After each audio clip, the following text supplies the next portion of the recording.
It all began in 1988, the so-called second summer of love.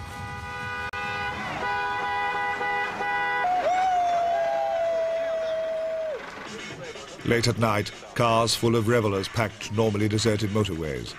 They gathered at service stations and waited for a tip-off. The location of an open field or a disused warehouse. It was all kept last minute to prevent the authorities from getting there first. The police thought they might breach the peace.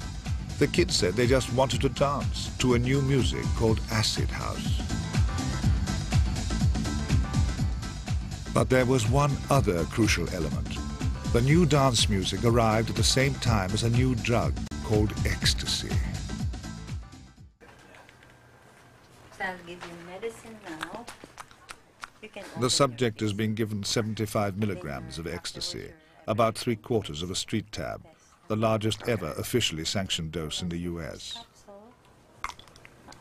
And then this is some water. As much water as you can.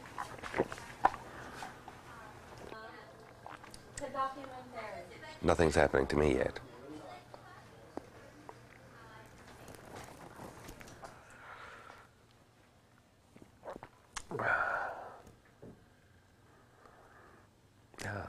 No, there's nothing happening. I don't know how to describe it. Yeah, something's definitely happening. Yeah, something's definitely happening. I'm feeling little shivers running down my spine. No, it's not that bad. Whoops! It just came again. Yeah, it's coming. It's something that runs up your spine. Is it a girl? Is it a spider? No, it's just that little feeling. Do you feel more awake? Yeah, I wouldn't like to do like a 5 times table thing, but I won't mind dancing. Seriously? Yeah, seriously. Yeah. I could get into loud music right now, loud music and girls. No, not really. Dancing with girls. Yeah.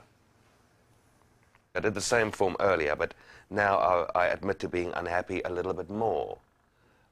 But it's because it's cool to be unhappy. There's nothing wrong with being unhappy and depressed and things like that. That's the kind of feeling I've got now. That you don't have to think, oh my God, there's something wrong with you if you're sad. It's cool to be sad. Yeah. I could give politicians a couple of tips. I'd like to meet the Pope right now and share some of my newfound wisdom with him. No, it's just a calm, really just a calm feeling.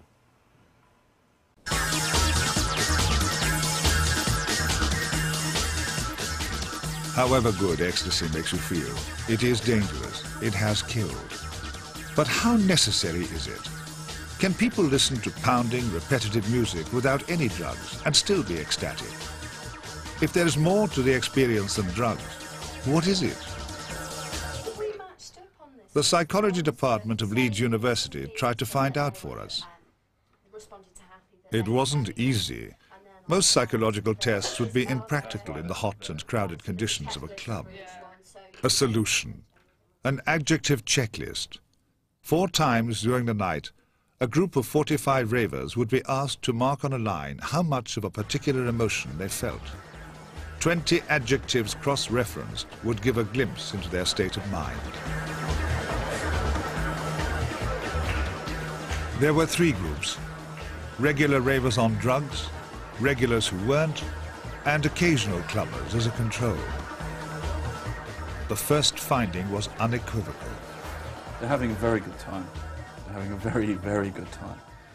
Now, in a sense, we can only assess that by their responses to the positive emotions and by comparing those responses to the negative emotions. And they are, in effect, 6 times more positive than they are negative. People having fun usually seek out a specific emotion: excitement in a horror film, sociability at a party. But nearly all 30 regular ravers, whether on drugs or not, marked every positive emotion near maximum. They were energetic and absorbed, excited and sociable, happy in every way. Emotional responses are consequences. That I feel happy when something good happens, but usually I can say what the good thing is. A somewhat odd thing about what seems to be happening to these people at the club is that the response seems to be without content. It's just good. It's just a massive buzz. I can never escape as much as I can when I go raving. A really good game of sport, like a really good game of squash or something, is good fun, and you forget about everything else. But nothing else compares to the way you lose yourself on a night out, raving. They don't want things with a lot of content in. I don't mean content in the sense that it's empty. I mean content in the sense that they have to think about things and understand in any sort of conscious or aware manner. If the music in these sorts of clubs had lyrics, the responses would be nothing like those that we found. The most striking conclusion was that there was no difference in the happiness level of regular clubbers on drugs and those who weren't. The real difference was between regular and occasional clubbers. Regulars were nearly twice as happy, whether on drugs or not. So the key to enjoying a rave doesn't seem to be the drugs, but how often you go. You learn to like it, and the way you do that is by going again and again.